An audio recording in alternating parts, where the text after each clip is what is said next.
Muy buenos días, buenas tardes ya. Buenas tardes a todas, a todos los presentes en este auditorio Héctor Fix-Zamudio del Instituto de Investigaciones Jurídicas de la Universidad Nacional Autónoma de México.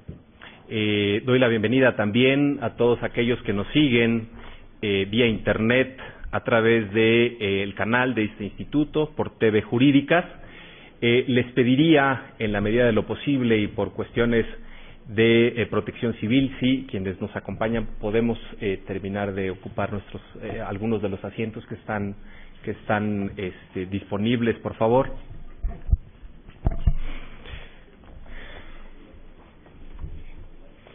Estamos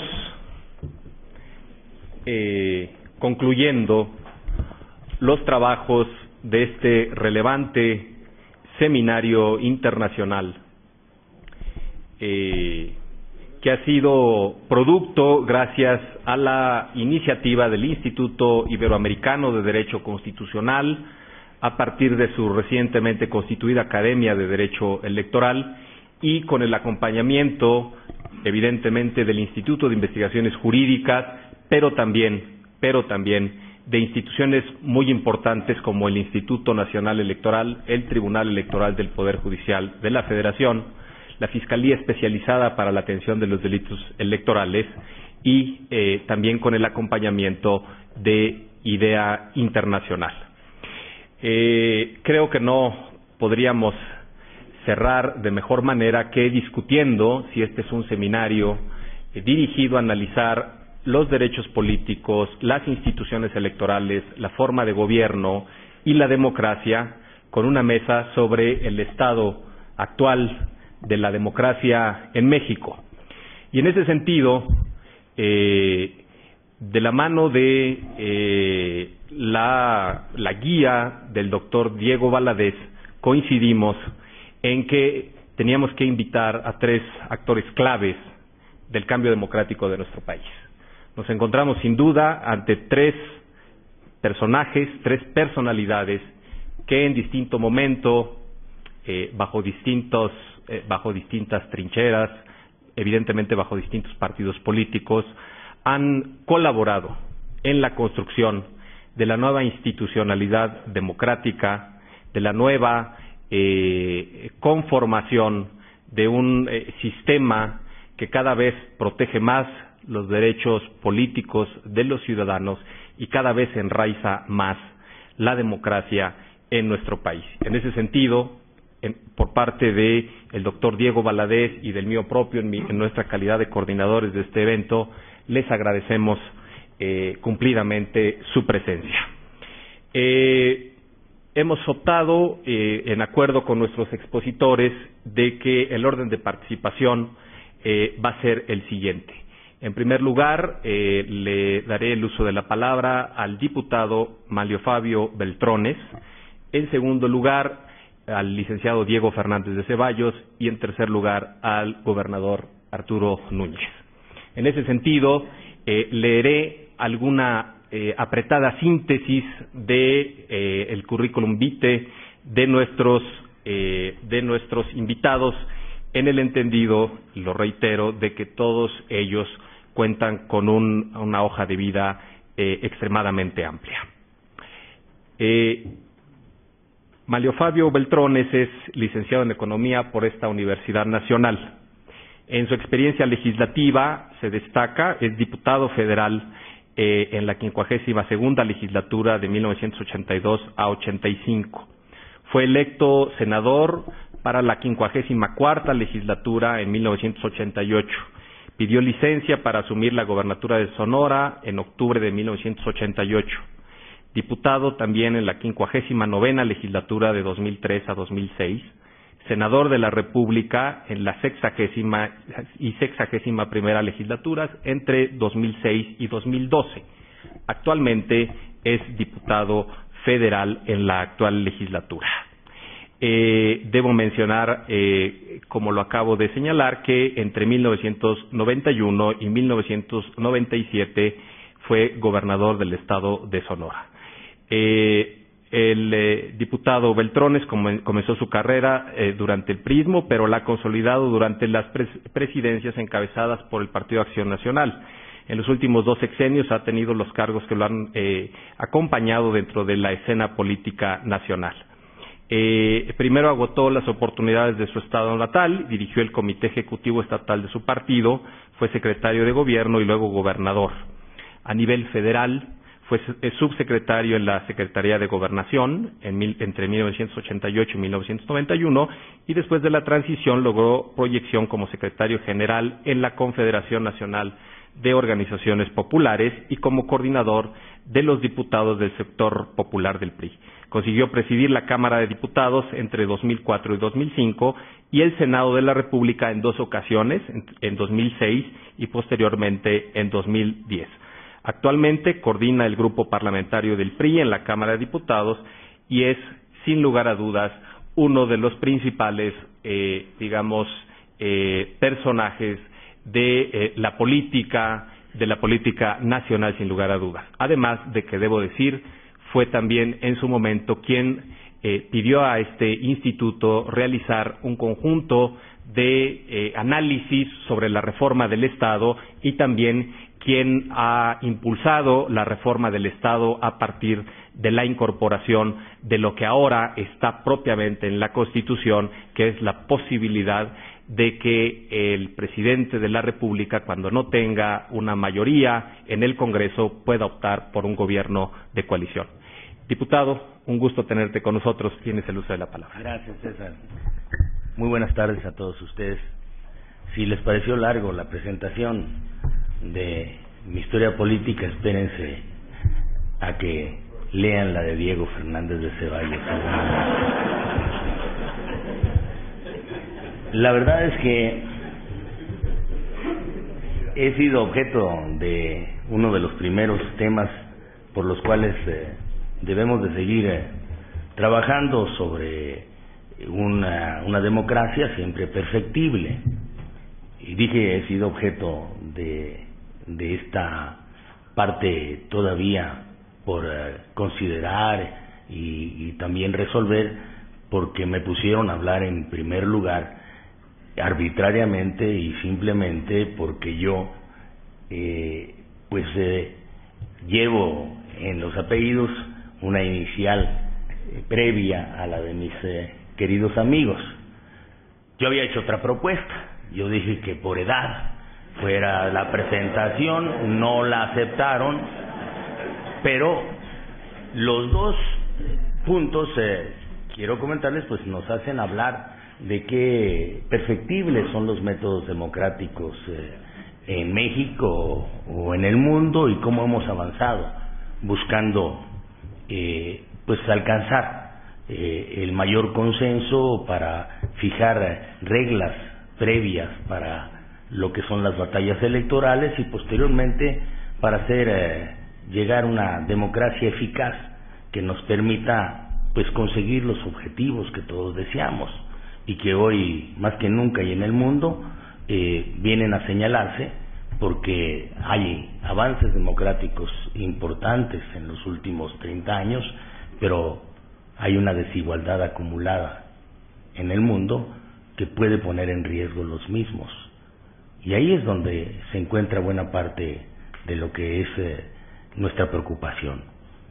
La verdad, y les hago un poco de historia, y esto para entretenerlos en los 15 minutos que me toca, para después escuchar a mis 2 compañeros para ver qué es lo que dicen al respecto.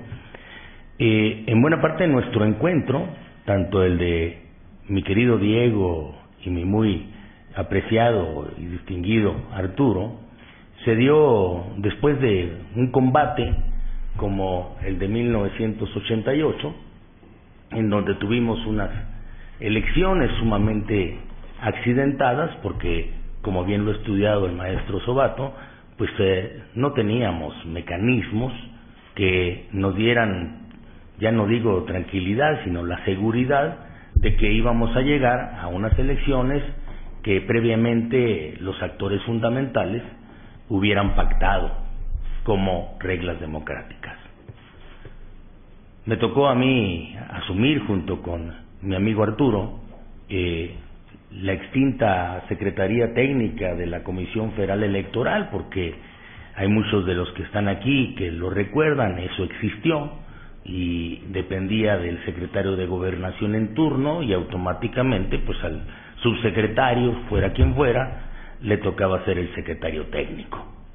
Y pues a mí me tocó esa suerte de ir como secretario técnico, siempre con el apoyo y la brillantez de Arturo Núñez, a escuchar, aguantar y quizá intentar resolver buenas partes de las preguntas que ahí la oposición y Diego, sobre todo encabezándola firmemente, nos empujaba a que buscáramos reglas nuevas de la lucha electoral para poder verdaderamente avanzar en democracia en México.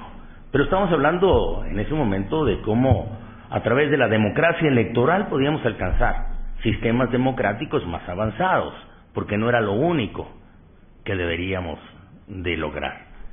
Y sí, hicimos ese primer intento en donde César lo sabe muy bien porque es uno de los mejores y mayores estudiosos del tema electoral. Surge con la participación de sus tres amigos hoy aquí en la mesa, el Instituto Federal Electoral. La parte buena del diseño, por cierto, estuvo a cargo de Arturo Núñez, y algunos de los temas ahí que se colaron los metió Diego. Eso es inevitable, porque hubo elementos, y no me dejará mentir Diego, además, al respecto, de que como la presidencia del mismo Instituto Federal Electoral, buscábamos que fuera desde el principio, como después la ejerció nuestro amigo Arturo, ajena al secretario de Gobernación. Pero Diego, viniendo de la desconfianza, como todos veníamos en ese momento, dijo: de ninguna manera, yo no me voy a echar dos vueltas, una a ver al director del Instituto Federal Electoral, y si no me lo resuelve, la otra a ver al secretario de Gobernación. Mejor que se siente el secretario de Gobernación ahí como presidente, por aquello de que todavía escucho algunos debates de que ese Instituto Federal Electoral no nació perfecto porque todavía pusimos ahí al secretario de Gobernación obligadamente cuando él se resistía incluso a ir. Esa fue una parte de la negociación, pero fue en base a la experiencia, a la idea, a la firmeza y a la desconfianza también que el mismo Diego dispuso para poder avanzar gradualmente hasta lo que hoy tenemos en un Instituto Nacional Electoral. La verdad es que su apuesta fue correcta y se lo he dicho en público y en privado. Pero de aquella entonces Comisión Federal Electoral al Instituto Federal Electoral al Instituto Nacional Electoral, que ahora ha surgido con esta última reforma, han pasado varias reformas. Y por cierto, creo que ninguna de ellas nos las hemos perdido, ¿verdad? Yo no sé quién haya estado más presente en todas ellas, pero sé quién ha sido el más insistente. Y eso habla bien sobre la preocupación que de una u otra manera hemos tenido a través del tiempo. La última de ellas, donde afortunadamente algunos de los actores tradicionales estuvieron ajenos, fue esta de el Instituto Nacional Electoral. La verdad es que esta última reforma política, o penúltima, pues nunca hay última, en Cámara de Diputados o en el Congreso se planeó con el interés de aprovechar en buena parte las experiencias y las preocupaciones y dar el gran salto integral para poder garantizar que lo que ocurre a nivel nacional se reflejara en las regiones. Sé que esto es muy debatible. ¿Por qué? Porque algunos de ellos señalaron que este último esfuerzo puede ser centralizador. Yo entre ellos. Pero teníamos que avanzar para también ir creando ciertas condiciones en las regiones en donde se pudiera llegar a armonizar las reglas del juego y también empezar a debatir sobre otros temas sobre los cuales estaban ajenos. Venimos a nivel nacional hablando sobre la democracia electoral, pero pasamos posteriormente a través de la democracia electoral a vivir las alternancias en los gobiernos. Recientemente, apenas en Tabasco, con Arturo, las primeras, y Diego vigilándolas en Baja California, con Rufo. Y de ahí en adelante pensando y sobre todo escuchando a muchos que se confunden al señalar la transición como si fuera simplemente la alternancia. Y la verdad es que sobre ello Diego Valadez ha escrito tanto y lo hemos leído para poderlas distinguir. Y la discusión alrededor de lo que puede ser la verdadera transición se trata del régimen político, no simplemente de qué fuerza política es la que asume momentáneamente los gobiernos en los estados o a nivel nacional. Es más, cuando se vivió a nivel México la alternancia, que pues fue muy buena en lo general, no muy afortunada en lo particular por el personaje del que se trataba, no pudo entender en 6 años, era difícil, la diferencia entre uno y la otra, sobre la alternancia y la transición. De tal suerte que cuando muchos de ustedes, sobre todo los académicos más estudiosos, quisieron aprovechar esa ventaja en el país de la primera alternancia, no encontraron las mejores puertas para ser escuchadas las ideas, salvo, y lo hago en reconocimiento específico, la del entonces secretario de Gobernación, Santiago Krill, que sí entendía el tema, quizá por haberlo estudiado y haberlo estudiado bien y haber sido acompañado por muchos de los que tenían tiempo estudiando. Pero nunca la concretizamos esa transición. Pasamos otra vez a la segunda y seguimos sin poder intentar siquiera pensar en un régimen político distinto al presidencialismo que vivimos desde hace mucho tiempo. Vamos, Arturo y yo, y aquí sí tengo que admitirlo, hemos tenido el privilegio, de una u otra manera, lo digo como análisis, de haber vivido en el gobierno de un presidencialismo casi absoluto o absoluto como el que se tuvo hasta antes del mismo 88. Y después el haber vivido pues un presidencialismo en una alternancia con un gobierno distinto al PRI, y posteriormente estar hoy viviendo un presidencialismo en una segunda alternancia cuando el PRI regresa al poder. Pero en todo ese transcurso apenas acabamos de incluir en la discusión lo que ustedes en jurídicas, los mejores, venían hablando sobre la posibilidad de los gobiernos de coalición para mejorar nuestra vida democrática, la obligación para perfeccionar la calidad de los gobiernos, de la ratificación de los miembros del gabinete, de llegar a figuras tan importantes como las que apenas hemos alcanzado a plasmar en nuestras leyes y en la Constitución, pero que no las hemos podido llevar todavía a la realidad como candidaturas independientes, como consulta popular o como la iniciativa popular.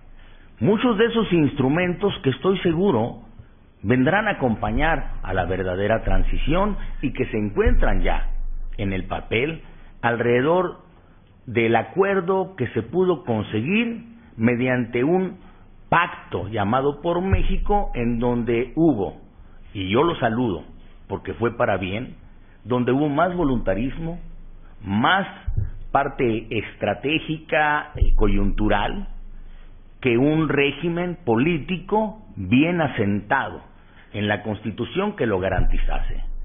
En ocasiones he llegado a decir, y obviamente trato de ser simplemente coloquial, que ese pacto por México en buena parte debió de haber sido institucionalizado con los gobiernos de coalición, porque es en realidad un ejercicio pragmático por parte del gobernante en turno con su voluntad o su voluntarismo frente a lo que puede ser su actitud quizá desesperada de los otros actores partidarios que se juntan y dicen, sí tenemos que transitar hacia ese lugar. Y por eso la discusión posterior de que se hace en un recinto o en un lugar ajeno al Congreso, por lo cual no podría resultar legítimo o legal. O que el Congreso había sido sustituido por el mismo pacto, lo cual nunca sucedió, pero mucho se le parecía. De tal suerte que en esta etapa de la necesaria transición hemos tenido que ir trabajando primero sobre figuras de democracia electoral para llegar obligadamente a estar a punto de poder concretizar esa transición política de un régimen político a otro que de seguro va a lograr o intenta lograr resolver lo que se ha quedado fuera y que es en ocasiones vergonzoso la acumulación de tanta pobreza y hoy desigualdad, que son las que verdaderamente deben de ser resueltas en las contiendas políticas electorales y en el cambio de régimen político. Yo dejo hasta aquí mi primera participación porque ya vi que estaba cabeceando alguien que es mi amigo, y estoy seguro que lo estaba haciendo recordándome que se agotaron mis primeros 15 minutos. Muchas gracias.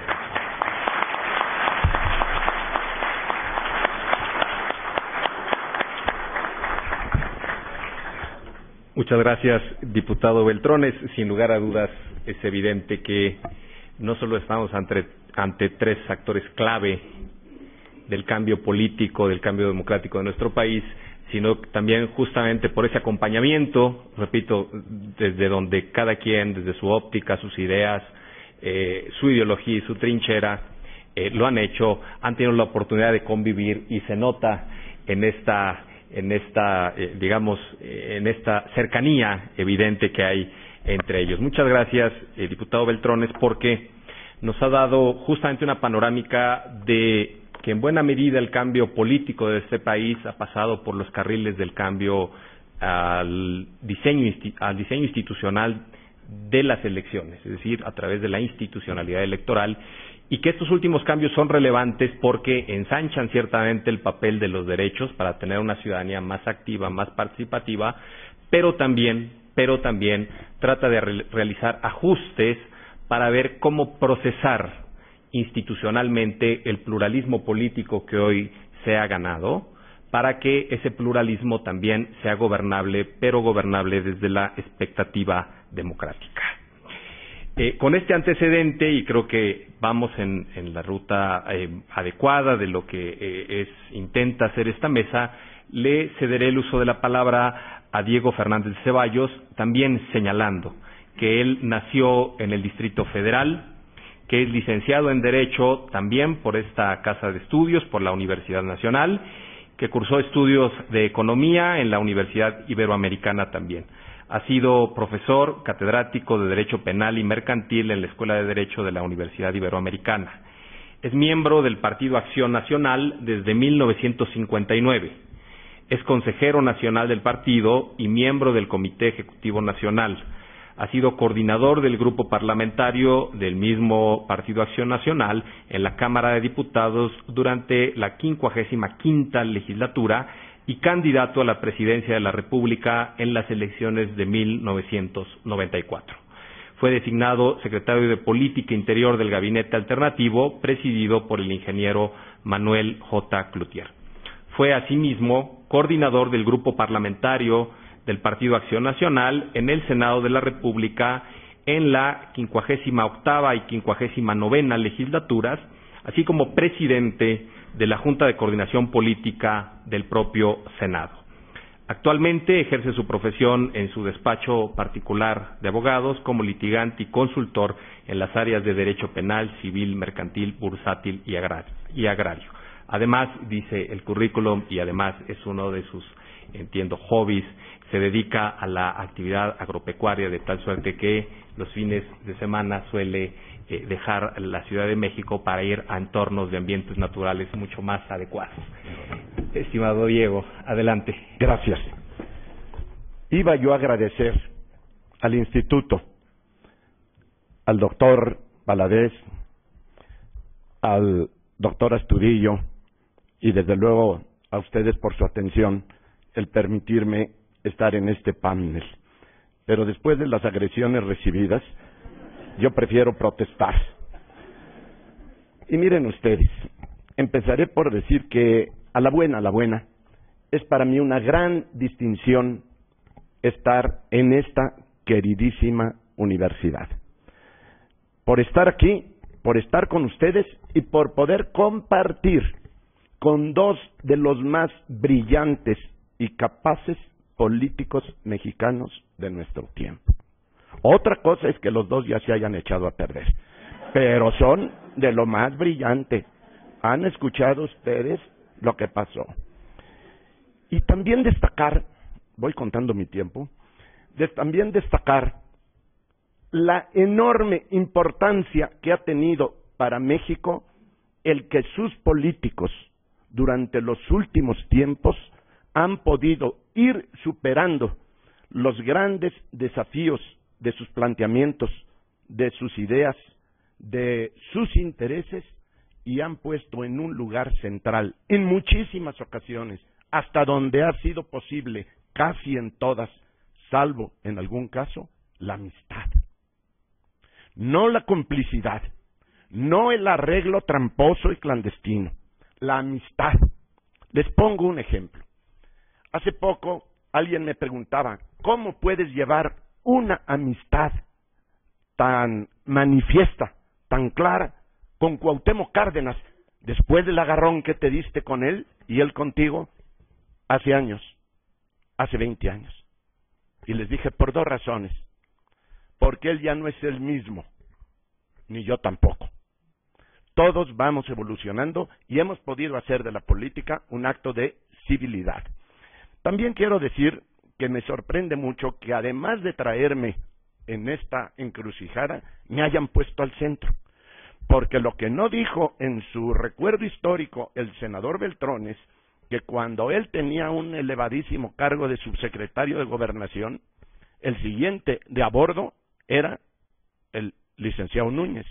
Y recuerdo que en una discusión muy fuerte, precisamente sobre estos temas electorales, entre el licenciado Beltrones y yo, muy dura, muy áspera, yo reclamé de inmediato al secretario Núñez, que dijera si era verdad o no lo que yo asentaba, porque él escribía y escribía y escribía durante todas las sesiones. Era mi apoyo y el apoyo de todos.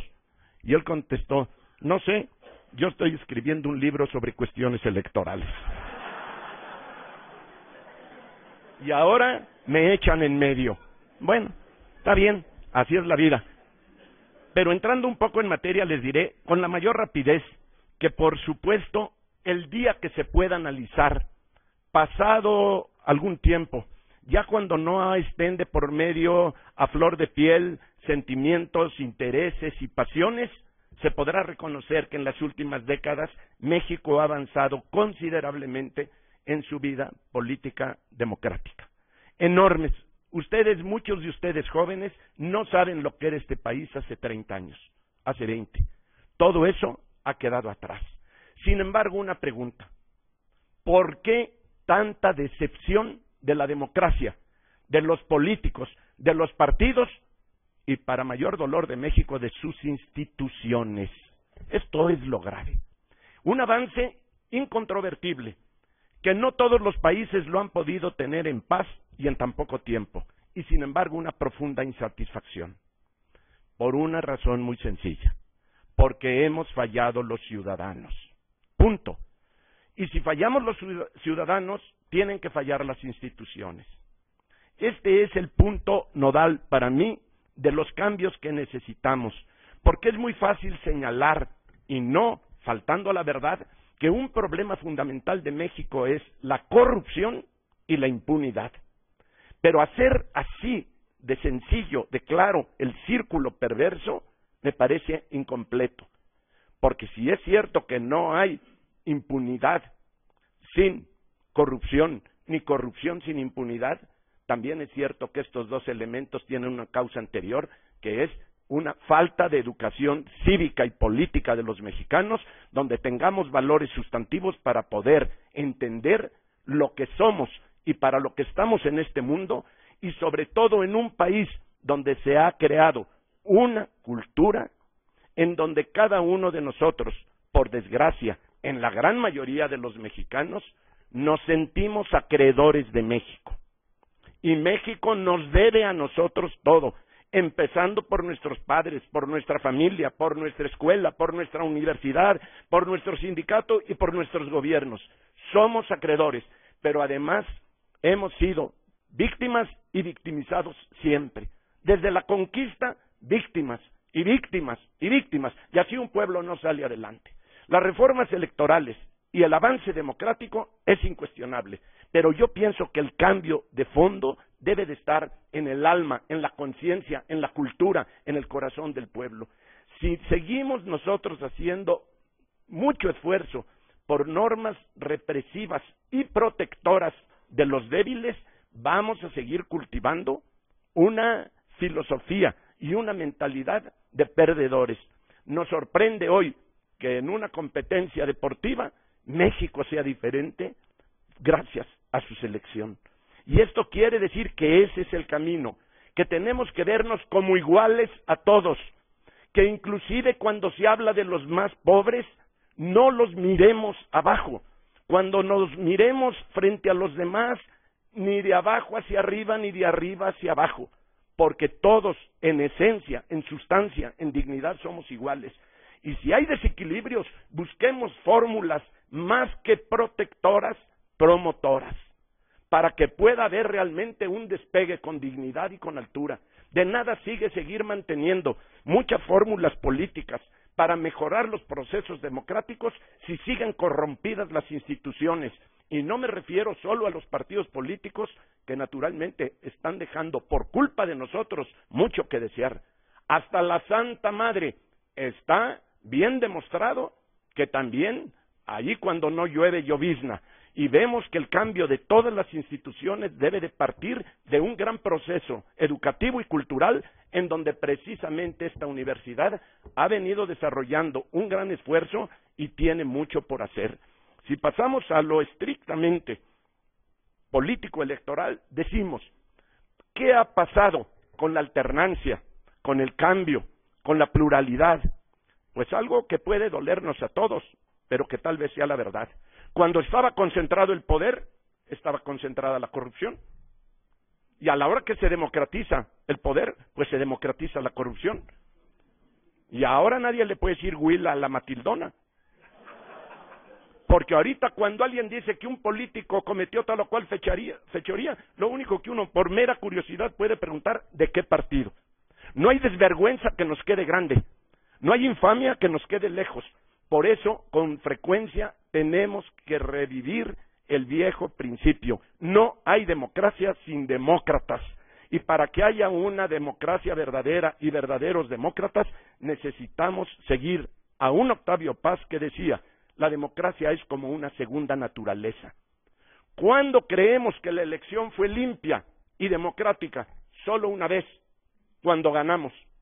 A mí me resulta todavía increíble que hay reclamos, después de 20 años, usted aceptó los resultados electorales del 94. Señor, no estoy loco. ¿Cómo es posible que en un estado donde se juegan determinadas reglas y uno compite hasta el final, sea como fuere, el resultado debe prevalecer o viene una guerra, viene una revolución, viene un desasosiego total? ¿Qué tenemos que hacer?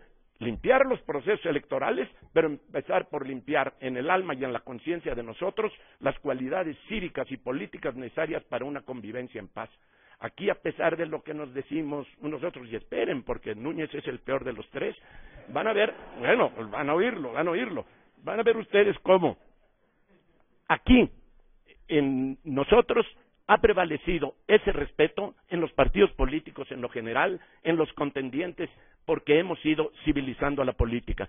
Y quiero destacar algo muy importante, la trascendencia de un México donde hemos avanzado para ir reduciendo los márgenes de opacidad en la tarea pública. Ahora, no es que seamos peor a los de antes, lo que pasa que ahora es más difícil esconder las trapacerías y ahora se quedan en evidencia, gracias a los medios de comunicación, a la buena o a la mala, las pillerías y las sinvergüenzadas de cada uno, de tal suerte que tenemos que apostar a ese cambio, pero con una reflexión final. No vayamos a conformarnos exclusivamente por cambiar nuestro modo de ser para presentarnos ante los demás bajo el concepto de la honra. Esto lo suelo decir porque para mí es una cuestión sustantiva. El hombre honrado, la mujer honrada, son los que son reconocidos por los demás. Por eso dice, me siento muy honrado, porque ustedes me han honrado con su atención, con su comentario, con su presencia, con su amistad, me honran.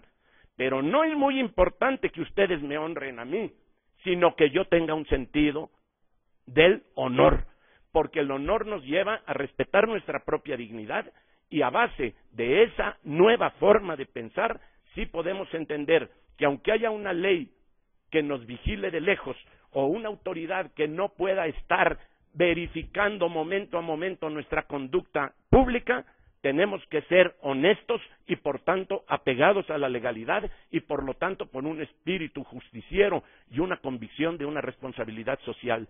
Si solo vamos a cuidar la opinión que los demás tengan de nosotros y que la ley no nos caiga encima y que de alguna manera las autoridades fallen en las supervisiones, no puede haber un pueblo que avance si cada uno toma su camino y el deporte nacional sea seguir violando la ley. Para que realmente tengamos una cultura de legalidad, primero tenemos que tener una profunda convicción de nuestra dignidad y de nuestro sentido del honor. Lo demás es perder el tiempo. Gracias.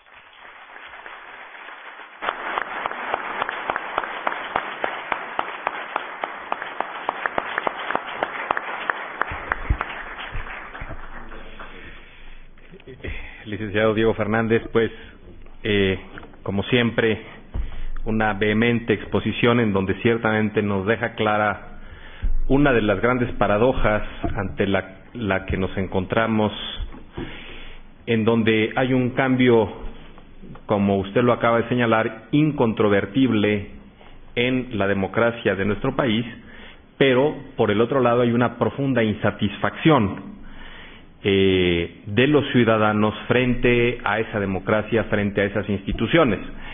Yo nada más por acompañar esto con un dato que puede tener algo de precisión, debo destacar que el Instituto Nacional Electoral acaba de hacer público el informe País, en donde justamente nos expone que desconfiamos como mexicanos de todas las instituciones. Pero lo que es más grave, no solo desconfiamos de las instituciones, de los partidos políticos, de las instituciones policiales, sino que desconfiamos de nosotros mismos, desconfiamos de los propios ciudadanos. Es decir, el dato que nos da el informe País es que 7 de cada 10 mexicanos afirman que no se puede confiar en la persona de al lado. Y eso verdaderamente sí nos pone en una situación en donde es evidente que estamos ante un reto mayúsculo. Diego Fernández de Ceballos lo ha dicho con precisión. Estamos ante la inexorable necesidad de un cambio educativo y de un cambio cultural de proporciones mayúsculas. Porque si bien es cierto, hemos logrado afinar la arquitectura, el diseño institucional, las instituciones funcionan con personas y las personas deben de venir acompañados claramente de una educación cívica, de un talante democrático, de una responsabilidad política, como Diego Valadez enfatiza siempre, que nos permita que este contraste entre cambio democrático pero insatisfacción ciudadana logre superarse.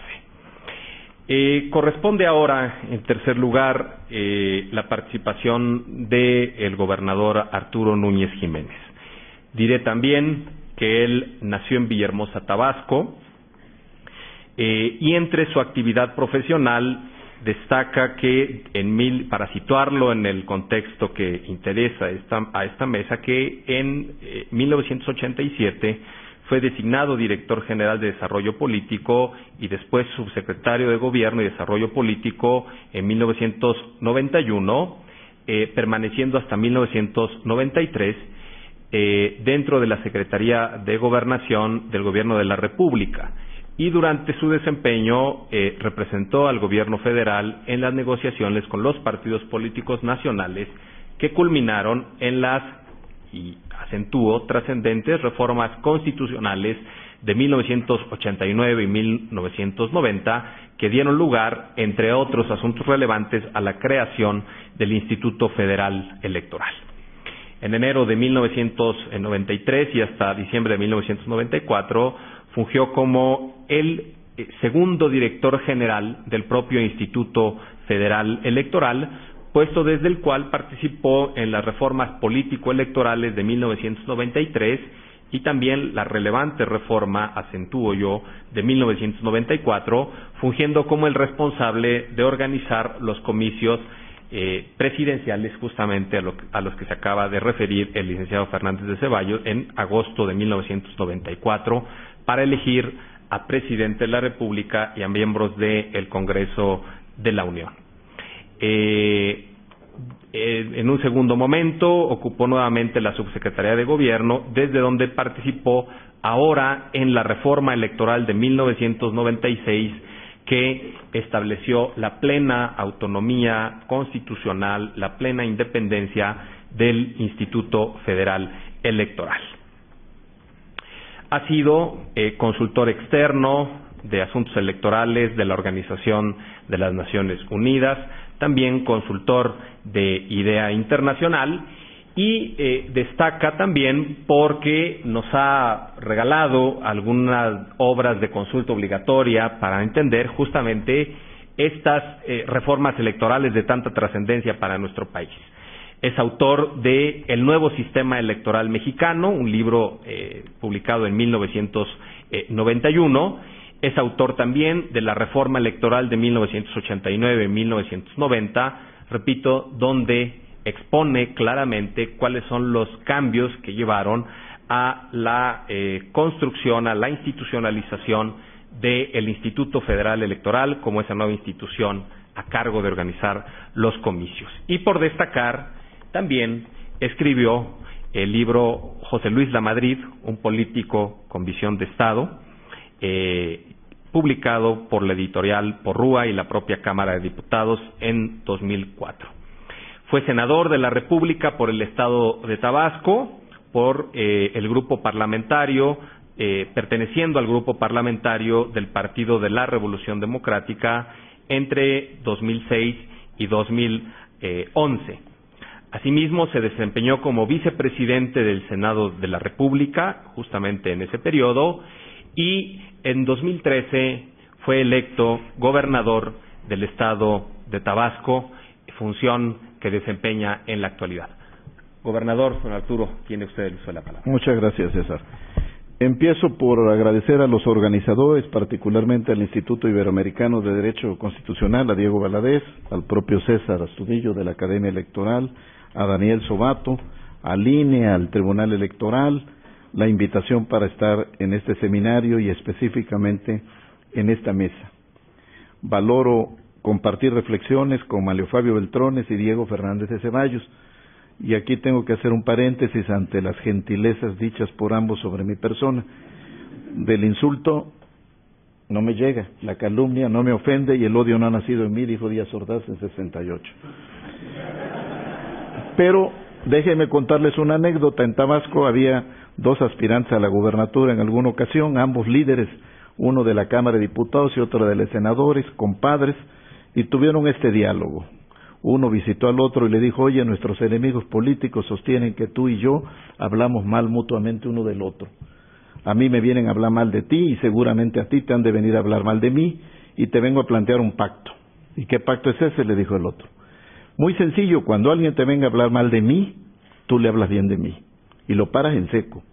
Y cuando a mí alguien me venga a hablar mal de ti, yo le hablo bien de ti y lo paro en seco para que vea lo sólido que es nuestra amistad. ¿Cómo ves? Y el otro le dijo: para ti está fácil, pero ¿yo qué digo?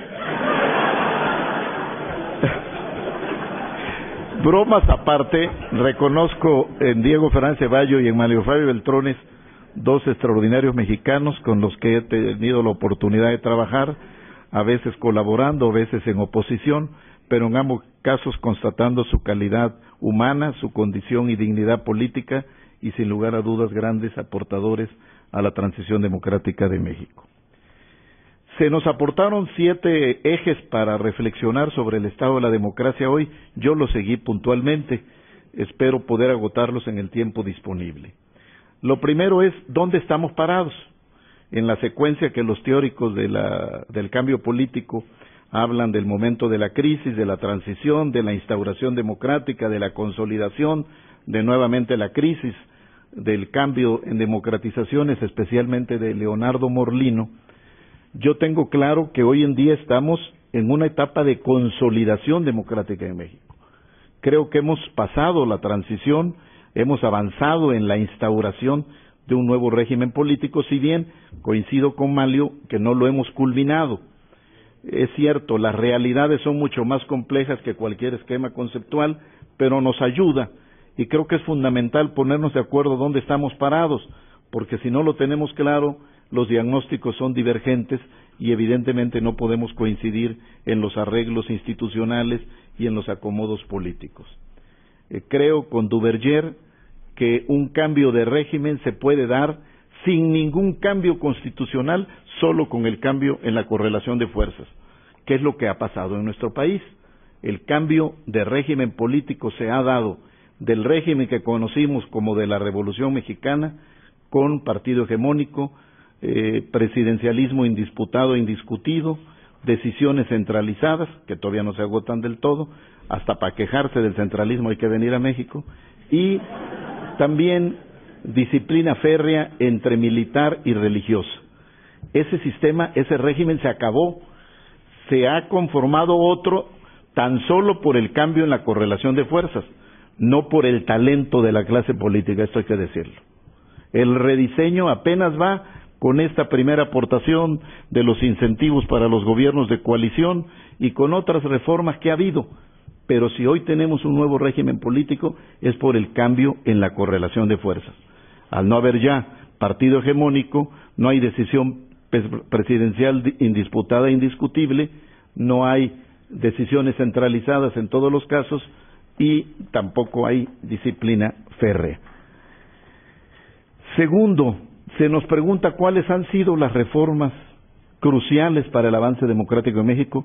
Son muchas, ha sido una serie ininterrumpida y progresiva de reformas.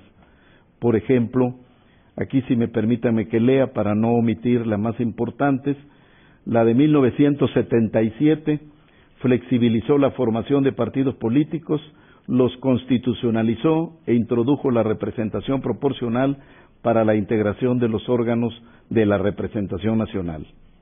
La de 1986-87 creó el Tribunal Electoral e inició la democratización del Distrito Federal. La de 89-90 creó el IFE, consolidó el Tribunal Electoral, amplió derechos de los ciudadanos y los partidos políticos en materia de financiamiento. La de 93 suprimió los colegios electorales que tenían a su cargo la autocalificación de las elecciones de diputados y senadores. La de 94 inició la ciudadanización del IFE e hizo posible la observación electoral internacional. La de 96 consolidó la democratización en el Distrito Federal y la ciudadanización del IFE.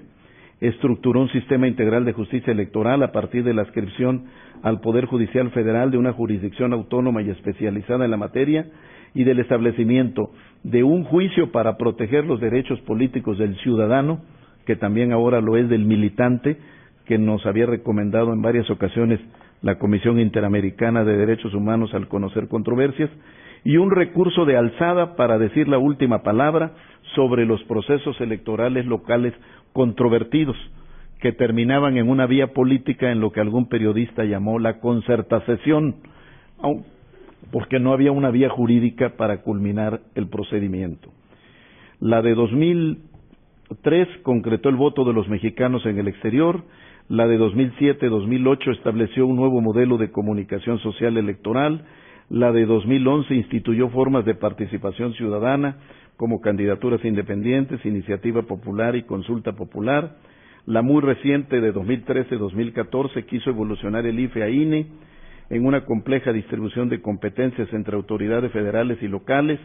Reincorporó la reelección continua de diputados federales, locales, senadores y regidores.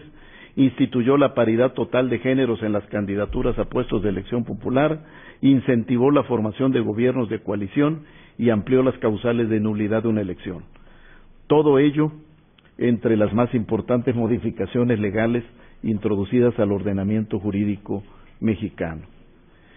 Se nos pregunta cuáles son los principales obstáculos al avance democrático en México hoy. Solo por razones de tiempo menciono tres. Uno, ya mencionado aquí, la brutal desigualdad social que caracteriza al país, que a mi parecer, siguiendo la línea de pensamiento de Sartori, que dice que sin representación proporcional las sociedades divididas étnicas y religiosamente serían imposibles.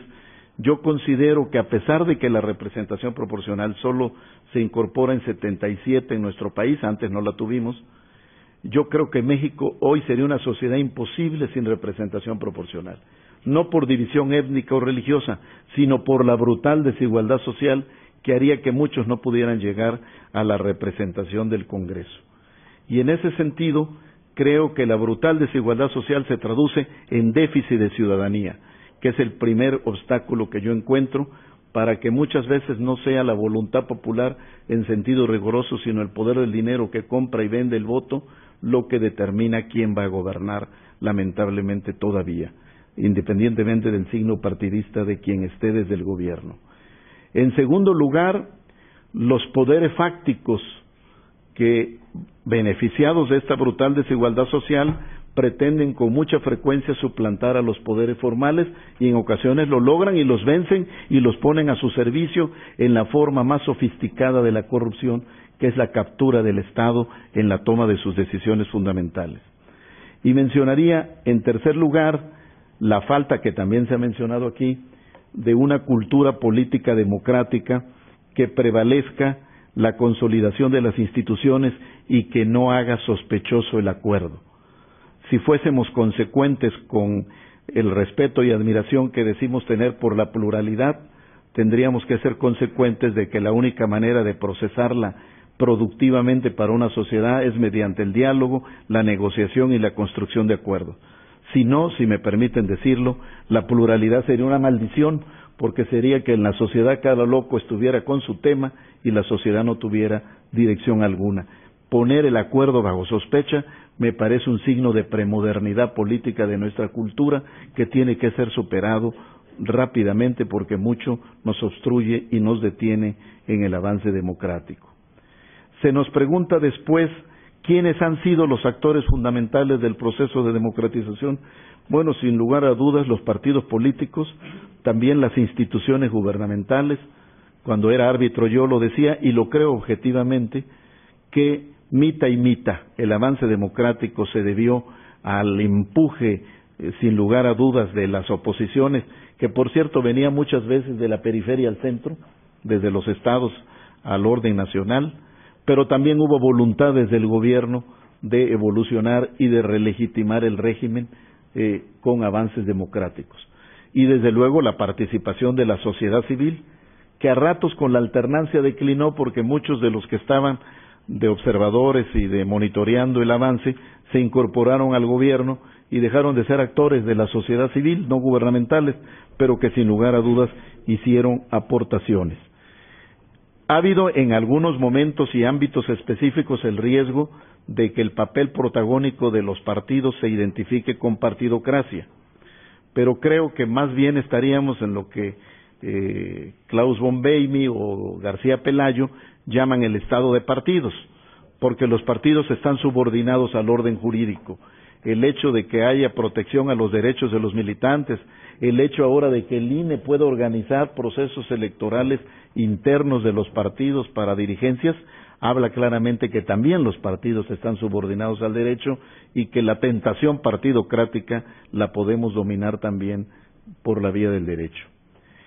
Quiero destacar de manera particular algo que en el estado actual de la democracia hemos avanzado como un subproducto de las llamadas reformas estructurales que se han consolidado en este año y medio, sin detrimento alguno del juicio de valor que cada quien tenga sobre esas reformas estructurales.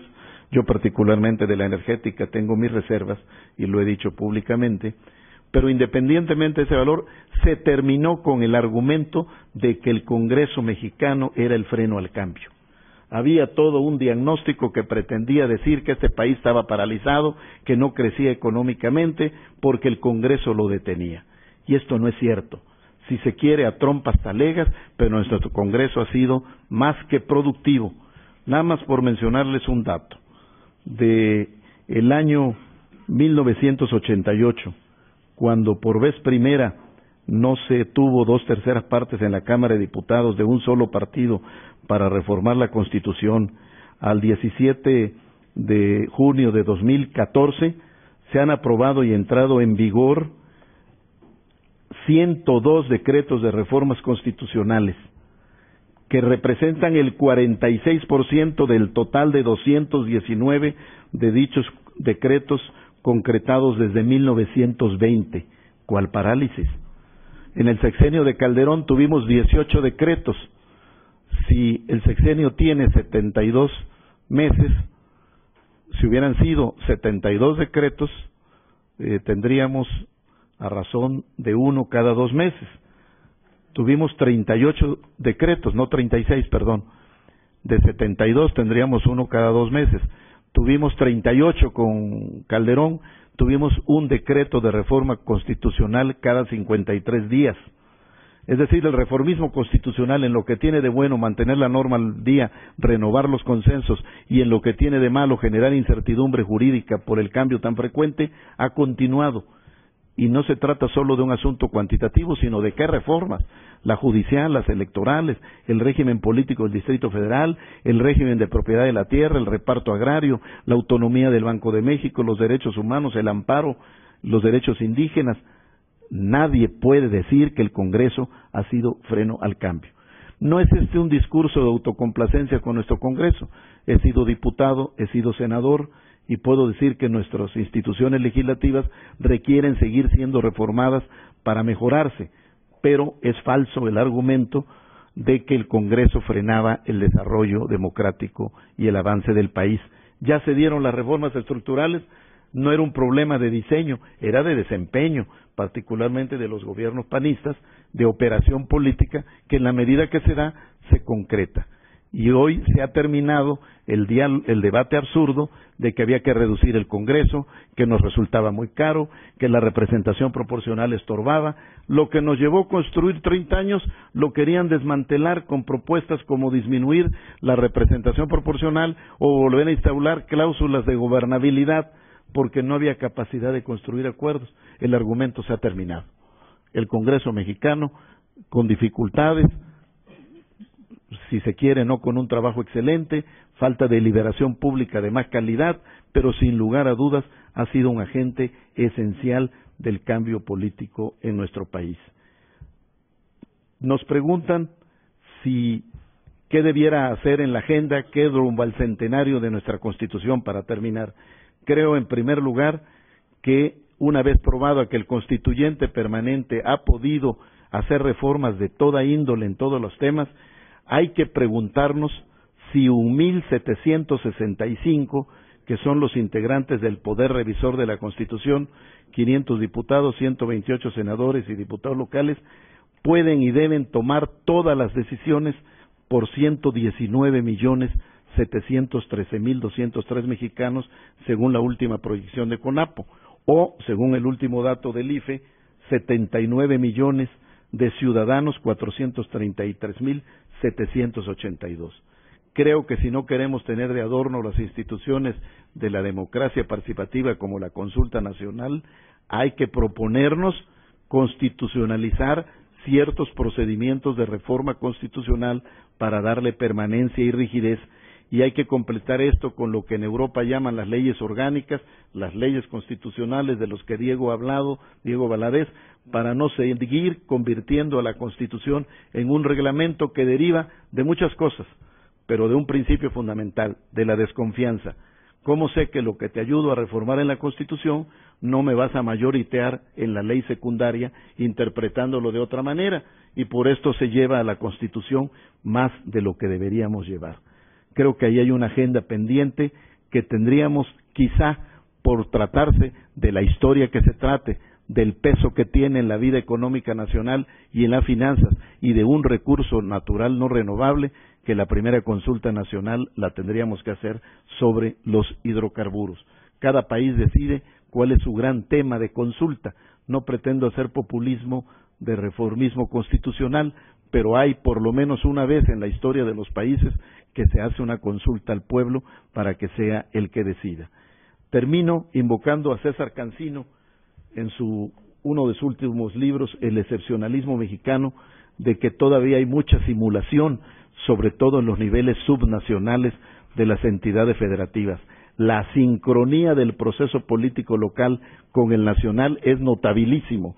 Todavía nos guiamos por aquella consigna de la colonia de obedézcase pero no se cumpla. Necesitamos una cultura de la legalidad, como también aquí se ha dicho, para que efectivamente estemos en México en un Estado democrático y social de derecho. Muchas gracias.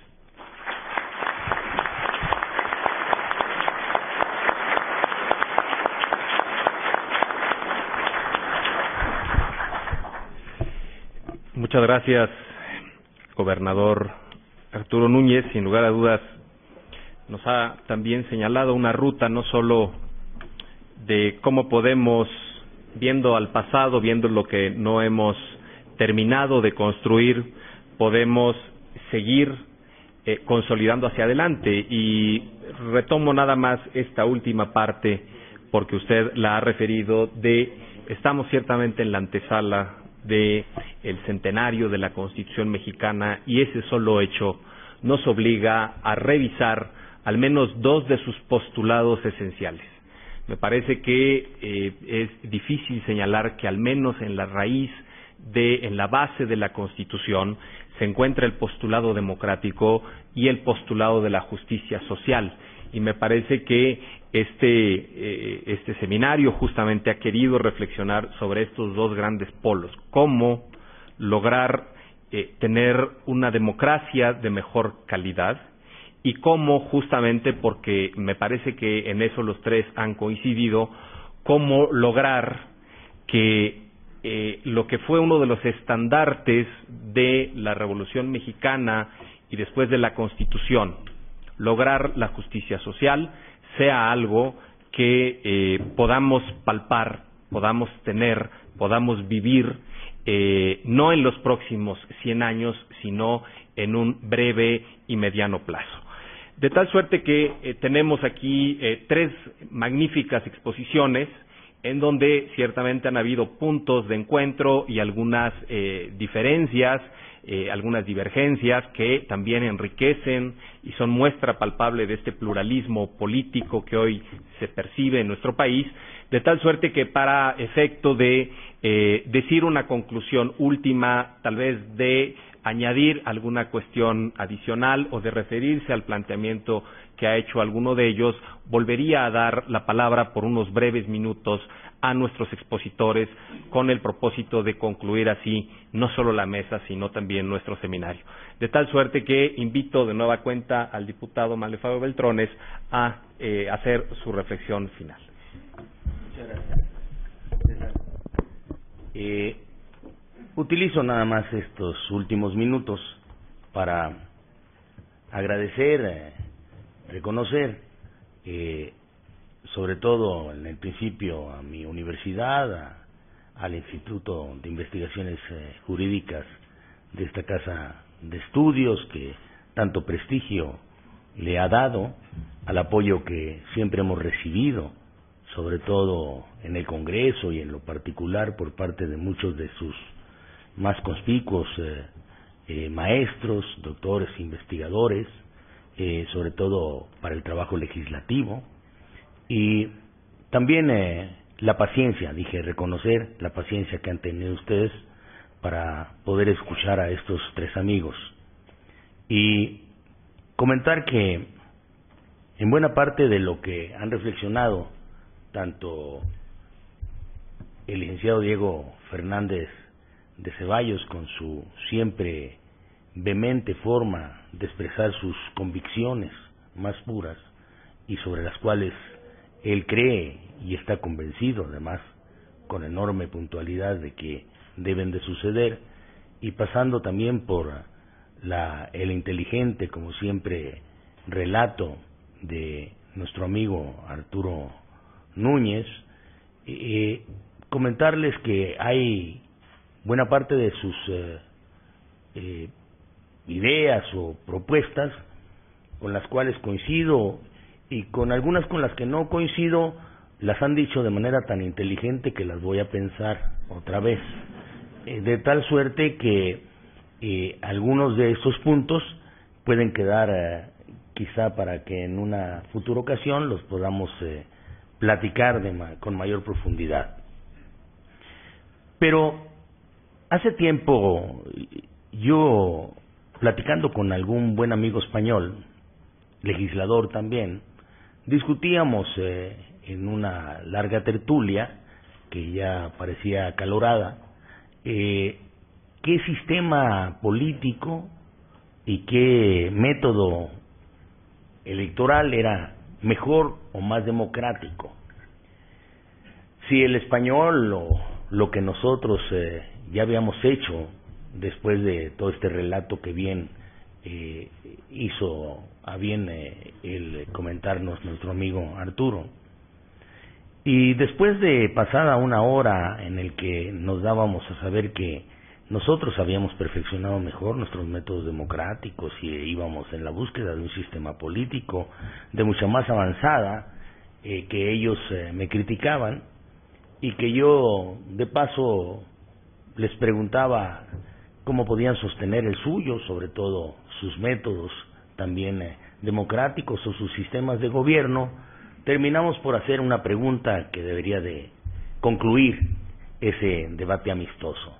Dijo: explíquenme ustedes, ¿cómo es que puede funcionar una monarquía democrática? Se me quedó mirando mi amigo, dijo: tienes razón, ¿quieres concluir ya el debate? Pues te puedo decir que funciona, y por eso sobrevive. Y yo les diría a ustedes, no hay un método democrático por excelencia. Siempre hemos buscado irlo perfeccionando. Y creo que mi amigo español tiene razón. ¿Funciona lo que tenemos? Si funciona, va bien. Y es lo mismo también para los sistemas políticos y sobre todo para aquellos que se acogen a formas o a fórmulas de convivencia de los gobiernos. ¿Funciona o no funciona? Si nos ha funcionado la alternancia porque nos ha dado seguridad, sobre todo de que podemos ir avanzando, construyendo, consolidando, como bien lo señala Arturo, nuestra democracia, me iría hacia una anécdota adicional que posiblemente pocos conocen, pero nosotros tres la vivimos. También en la construcción de esta reforma del 90, llegamos a un punto en el cual estábamos cerca de alcanzar el acuerdo de lo que teníamos que hacer, y nuestro amigo Diego Fernández de Ceballos alzó nuevamente su voz y dijo: de ninguna manera vamos a ir a ese procedimiento, aunque sea distinto, de carácter democrático, si no hay una credencial de elector con fotografía. Era 1990 y muchos de nosotros dijimos: ¿trabaja en Polaroid o qué pasa? ¿Qué se está haciendo? Preguntamos a todos y dijimos: con fotografía, pues vamos a ponerle un código de barras. Todavía no había chips, era 1990, vamos a ponerle alguna otra cosa, la firma, fotografía. Preguntamos a los que sabían: ¿es la mejor forma de tener una credencial de elector inviolable? Y dijeron: nunca, eso no sirve. Le preguntamos a los presupuestólogos y les dijimos: ¿tenemos dinero para eso? Dijeron: no, es carísimo el hacerlo. Regresamos a la mesa, intentamos convencer, ya se han dado cuenta ustedes que no es nada fácil el hacerlo, a nuestro amigo, y no, sin levantarse de la mesa, eso que está ya muy socorrido hoy en día, dijo: aquí me quedo. Y eso nos convenció de darle la razón, porque si se hubiera dicho me levanto de la mesa, nos hubiera hecho felices además, pero no, nos amenazó con quedarse y tuvimos que concluir que iba con fotografía la credencial de elector. Hoy es el año 2014, Diego. ¿Qué razón tenías? Esa credencial que parecía inútil con fotografía ha hecho sobrevivir en buena parte la confianza, que eso es lo que se necesita, confianza de los ciudadanos en los procesos electorales y en sus reglas del juego pactadas. Creo que me faltó anotar que los presupuestólogos me dijeron que esa era una locura, Diego, y yo admití, pero lo dije, pero viene de un hombre sensato, inteligente, hasta ese momento. Y entonces concluimos que debía de ir la credencial de elector. Gracias, mi querido Diego. Hay propuestas inteligentes, pero sobre todo lo que hay que buscar, pues quizá parafraseando aquello de que ya no es necesaria una democracia con adjetivos, pero sí necesitamos una democracia con objetivos. Y los objetivos deben de ser garantizar la gobernabilidad, darnos certidumbre jurídica, hablarnos de la razón y los beneficios de la convivencia pactada. Y todo ello, hacernos luchar por disminuir la desigualdad y la pobreza, no nada más en este país, sino en buena parte del mundo en donde se sufre. Muchas gracias.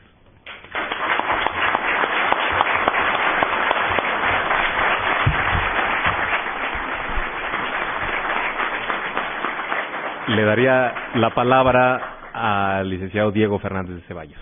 Gracias. En primer lugar, mil gracias a ustedes, a la universidad, a los maestros, a los organizadores, a todos. En segundo lugar, también brevemente, algunas reflexiones y algunas anécdotas, porque la política está llena de trabajo, pero también de vivencias que vale la pena en ocasiones recordar. En primer lugar, quiero destacar que sería verdaderamente lamentable que nuestra juventud declinara, arriara banderas y dijera: si todo está corrupto, así nos tocó vivir. Porque México no aguanta mucho tiempo que todo siga igual, como lo ha señalado el licenciado Beltrones, en cuanto a la gran diferencia de oportunidades, de educación, de servicios y desde luego por un flagelo de la pobreza que ahora se ve violentada brutalmente precisamente por el crimen, que antes parecía que ciertos delitos se irían contra los ricos.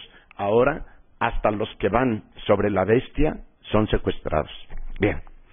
En segundo lugar, decirles que piensen 2 veces en entrar a la política, porque se tienen muchas satisfacciones, pero también se sufre. Tienen que apostar al valor de la palabra y a sostenerla tope donde tope. La palabra, pero respetando las ideas de los demás, siendo tolerantes y, si se puede, tener lo más activada posible en su vida la idea de la broma, la simpatía, la ironía, el buen gusto para vivir. Decía el fundador de Acción Nacional, Gómez Morín, que en la política no deben de entrar los ilusos para que después no tengan que vivir desilusionados. Que no haya ilusos para que después no haya desilusionados. Es algo que tenemos nosotros que recordar. Y permítanme brevísimamente algunas poquitas anécdotas de lo que aquí se ha hablado y de lo que a mí me ha tocado sufrir, ya que como buen mexicano soy víctima y víctima seguiré siendo hasta después de morir. Muy bien. En primer lugar, lo de la fotografía. Así fue como lo marcó el licenciado Beltrones, con una pequeña adición que creo que vale la pena. Hubo un momento que en el más alto nivel del gobierno se decía, no se puede, entiéndalo, no hay tiempo, no hay dinero, no hay tecnología, no hay nada para que en la próxima elección haya credencial con fotografía. No, claro que lo hay, lo que pasa es que se requiere, lo que siempre alegamos en la oposición, voluntad política. Bueno, se dio el jaloneo y la contraoferta del más alto nivel fue, bueno, escojan ustedes y los perredistas 8 o 10 estados para la credencial con fotografía y después mejoramos el padrón en todo lo que se pueda, que no alcance la fotografía, para que haya una elección confiable. Yo le dije, señores, si yo obrara de mala fe, se las compro, porque a lo mejor el PRI gana la próxima elección donde no llegó la modernidad. Y se hizo el esfuerzo y se logró. Pero cosas muy simpáticas pasan en la política, como por ejemplo, yo siempre fui acusado y realmente muy agredido. Antes no se decía bullying, pero ahora que está de moda, fui muy bulleado por entrar a Los Pinos, y entrar y salir, pero tan campante como me miran ahora. Pero en una ocasión, sorpresivamente, cuando yo entraba, salía Porfirio Muñoz Ledo. Le dije, ¿qué pasó, Porfirio? ¿No que ustedes no entraban? Y me dijo, no, con la solemnidad que le caracteriza. Son cosas muy diferentes. Lo de ustedes es secreto, lo nuestro es discreto. ¿Qué hacemos?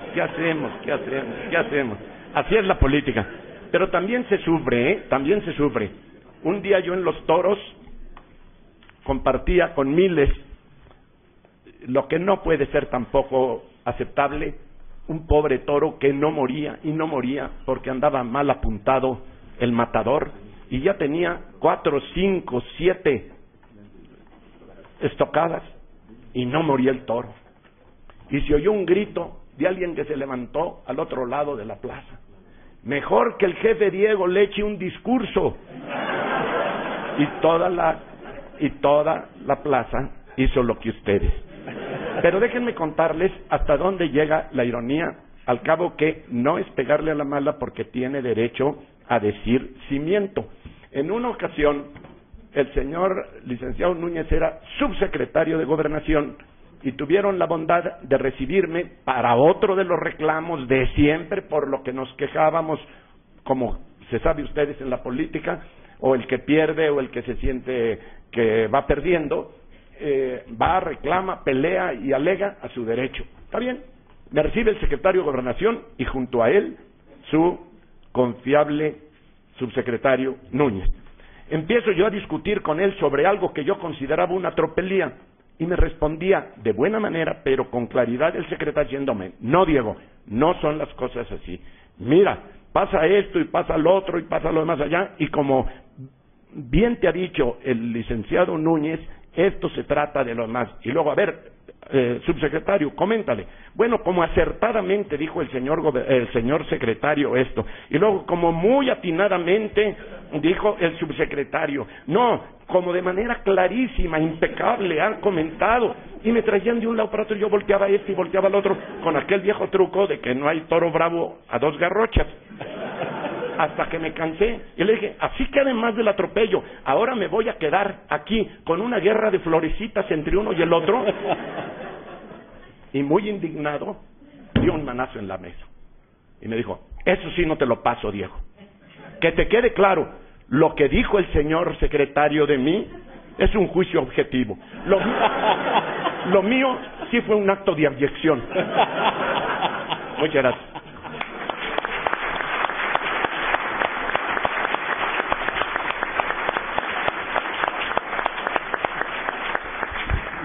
Bueno, voy a usar el argot parlamentario para decir que para alusiones el licenciado Arturo Núñez, gobernador, bueno, pues tiene ya la que palabra. de recuerdo se trata, había ocurrido la primera elección intermedia en el primer gobierno de la alternancia en Baja California con Ernesto Rufo de gobernador. El PRI se quejó de una serie de tropelías, acudieron al secretario de Gobernación Gutiérrez Barrios y él me encomendó que convocara yo a ambos partidos a dirimir el asunto. Convoco al PAN y designa al licenciado Diego Fernández Ceballos, convoco al PRI y designa al doctor Salvador Valencia Carmona, hoy investigador de este instituto. Sentamos y fijamos la litis, le digo a Salvador, por favor exprésale a Diego cuál es la problemática. Salvador narró todas las tropelías y cuando terminó Diego fumando su puro como solía hacer, no sé si ya lo dejaste o sigue haciendo otro de tus vicios, y entonces sí, y entonces Diego dijo, a ver, chava, tu gente, mi gente le hizo a tu gente lo que tu gente le hacía a mi gente antes. Y entonces Salvador contestó y le dijo, no, Diego, tu gente le hizo a mi gente lo que mi gente le hacía a tu gente, pero tu gente le hizo a mi gente lo que tu gente creía que le hacía a mi gente. Había un valor agregado. Ahora es peor. Y esto viene a cuento ahorita porque tomando la referencia de lo que decía el licenciado Beltrones, yo también tuve oportunidad en una ocasión con Felipe González de comentar una declaración que él ha hecho con frecuencia sobre el éxito que tuvo la transición democrática española. Él habla de que buena parte del éxito se debió a la autocontención de los actores. Y platicando con él me dio toda una teorización que estaba sustentado en Erasmo de Róterdam, a quien yo había leído en la preparatoria y no había entendido nada con el elogio de la locura. Pero él se refería a un libro de Erasmo que es precursor de los consejos al príncipe que luego le da Maquiavelo a Médici, sino el argumento es en términos de que era tal el poder absoluto del monarca, no había división de poderes, no aparecía Montesquieu, todavía no había pacto social de Rousseau, y entonces la tesis era autocontén tu poder. Y entonces la reflexión la traía Felipe González en el sentido de que en España ha habido mucha autocontención de los actores. En México ha habido, pero no tanto. Por ejemplo, cuando los partidos deciden aceptar la judicialización de las controversias electorales y desaparecer los colegios electorales, o salirse del seno de la autoridad electoral con voz y voto, aunque a veces alguien reclamó que les devuelvan el voto, pero que les quiten la voz, porque se tardan mucho hablando en el IFE. Autocontención creo que es un ingrediente que sigue faltando en los actores políticos de una auténtica democracia.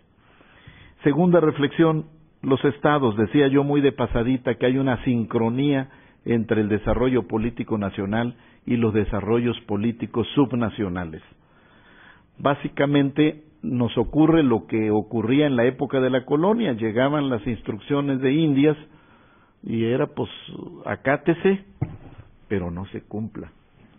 que los del DF quieren instituto electoral autónomo y imparcial y objetivo, acátese, pero no se cumpla.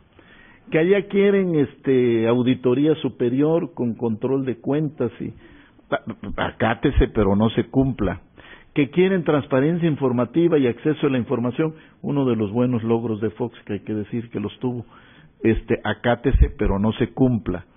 La simulación, yo por eso creo con César Cancino, y vuelvo a Octavio Paz una y otra vez, en Máscaras Mexicanas, lo que nos retrata la simulación, aquella capacidad de Ladino para asimilarse al español y hacer creer que le creía y que le creyeran. Creo que en los estados sigue ocurriendo en buena medida mucha simulación democrática, no lleva el ritmo, no tiene la densidad que ha logrado tener en el país y necesitamos armonizarlo. Por eso, no obstante mi condición federalista, yo soy un fanático del INE. Yo hubiera querido un INE que se encargara de organizar todas las elecciones y termináramos con los 32 institutos donde se hace simulación de elecciones. Hablo por lo menos de mi experiencia.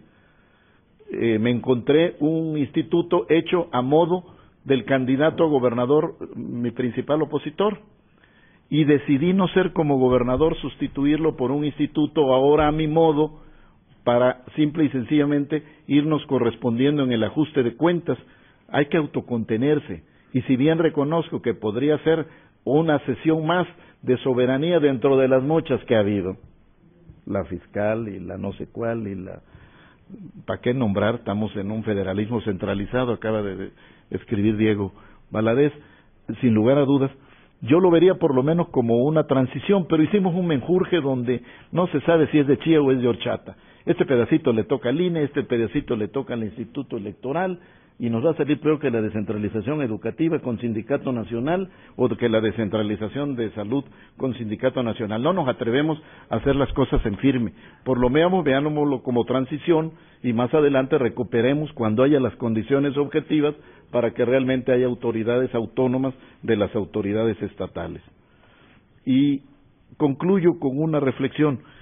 Creo que los de la mesa, con algunas notables diferencias por las canas y las barbas, somos de la misma generación, ya sabemos, 10 años antes, 10 años después, y nuestra generación se embarcó en el cambio político y económico de México, porque lo exigieron las condiciones del país, porque lo exigió el cambio en el mundo.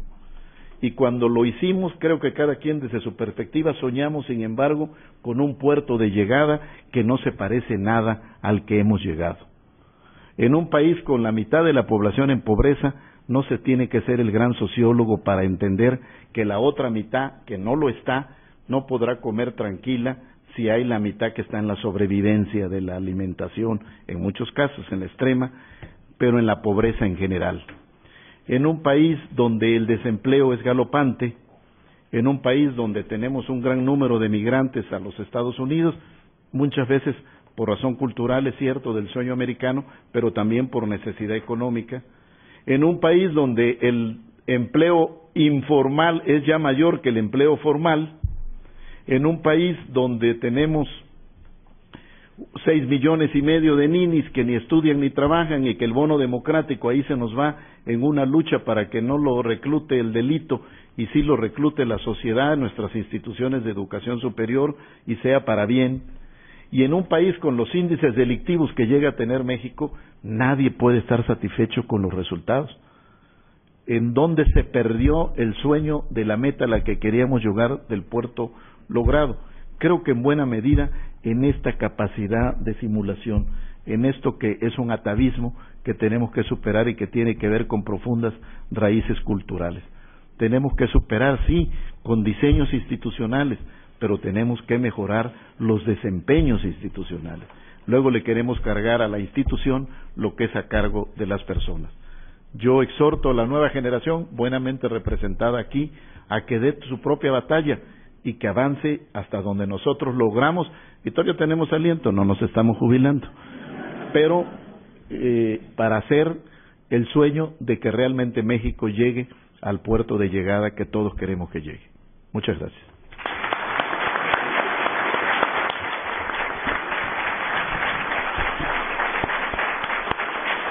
Muchas gracias. gobernador Núñez. Gracias a nuestros tres participantes de esta mesa de clausura, al diputado Manlio Fabio Beltrones, al gobernador Arturo Núñez Jiménez, al licenciado Diego Fernández Ceballos. Muchas gracias. Con este acto estamos concluyendo esta mesa, estamos concluyendo también este seminario. No me queda más que agradecer a nombre del doctor Diego Valadez, a nombre de nuestro director, el doctor Héctor Fixfierro, su presencia y su participación por haber enaltecido esto que pretende constituirse en el inicio formal de las actividades de la Academia Electoral del Instituto Iberoamericano de Derecho Constitucional. Muchas gracias a todos y buenas tardes.